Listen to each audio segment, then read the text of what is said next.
Ya pemirsa, kembali bersama Dialog Jurnal Siang. Pak Supriyadi, tadi kan saya memotong pembicaraan Pak Supriyadi ya. Ini sebenarnya progress report itu kan terkait dengan masalah keterlambatan yang dikatakan dari pihak Dikti begitu ya. Betul. Jadi masalahnya adalah para mahasiswa itu menunggu dana cair ini kapan begitu. Kenapa kok tidak cair? Lalu disebutkan sama Hamid tadi bahwa masalah progress report. Ini kenapa sih Pak progress report menjadi permasalahan untuk mencairkan dana? Sebenarnya alurnya seperti apa untuk mencairkan dana? Jadi benar yang diutarakan Mas Hamid itu benar. Dulu itu progress report itu yang nulis itu mahasiswa. Dulu itu tahun berapa nih Pak? Ya sebelum ini. Kita baru 2014 ini memberlakukan yang baru. Progress report ini ya? Yang baru. Nah, yang lama itu adalah... Yang versi online? Bukan, yang versi lama dosen. Itu yang versi mahasiswa, peserta, karya siswa. Yang sekarang berubah menjadi diisi oleh dosen, begitu? Betul, oleh supervisor. Nah, itu memang menjadi persoalan. Ketika progress report ini dibuat oleh mahasiswa, kadang-kadang yang ada bikin dalam bahasa Indonesia, lalu profesornya tanda tangan. Nah, oleh karena itu kita pengen progress reportnya itu langsung dari supervisor ke Dikti gitu. Pengennya kita itu untuk memastikan, menjamin supaya karya siswa itu sekolah dengan baik di sana dan prestasinya bagus. Nah tapi ini kayaknya nggak jalan. Satu alasan. Maksudnya langsung dari dosen ke mahasiswa adalah dari supervisor. Tidak langsung dikirim langsung via email begitu ya, langsung online langsung ke Dikti. Tidak melewati mahasiswa sama sekali. Iya. Nah, tapi ini ada persoalan tadi yang saya katakan. Memang ada gangguan serangan ya, hacker gitu ya. Sehingga agak kacau. Tapi memang begitu adanya, Pak? Memang benar ada hacker? Iya. Oke. Jadi agak kacau. Email nyasar kemana-mana. Yang ke Dikti juga dari mana-mana. Gitu. Oke, kita akhirnya segera kita ambil langkah. Ya sudah. Kalau cara yang itu nggak bisa, menggunakan cara yang lama, yaitu mahasiswa tetap bikin progress report diketahui oleh pembimbingnya.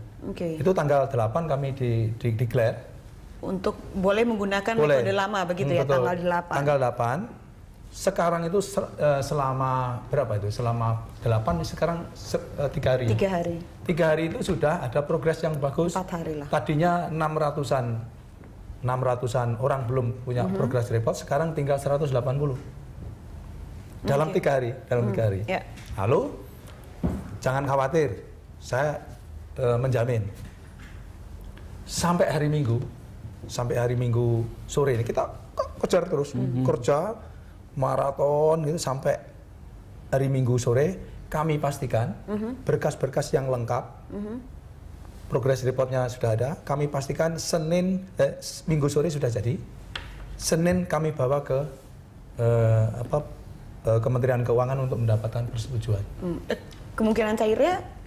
Setelah itu, tapi jarak begini. Jarak berapa lama biasanya Pak? Biasanya cepat juga di sana itu. Kalau tidak ada. Karena mereka sudah nunggu berapa bulan, mungkin sangat mengharapkan kami langsung sampai begitu. Karena nggak diminta. Bagaimana? Silakan Pak. Apa yang tidak diminta ini apa? Nah, itu tadi Pak, sistem penganggaran di Republik ini kan harus ada pengajuan.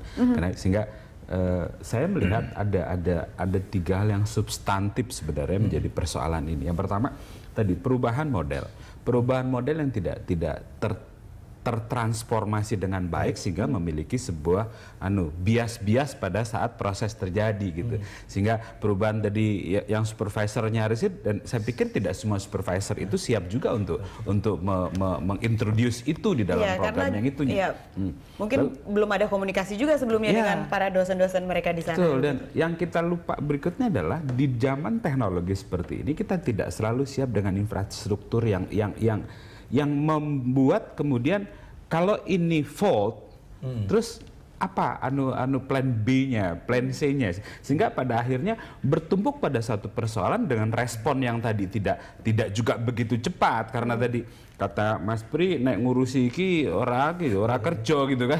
Jadi kalau bisa dibilang Dikti tidak menyiapkan plan B begitu jika tidak berjalan. Saya melihat itu. Bisa dikatakan seperti karena itu. Bayangkan kalau ini kan persoalan klasik yang sebelum model ini pun terjadi sudah pernah persoalan itu, karena saya termasuk tadi yang program dokter percepatan itu gitu.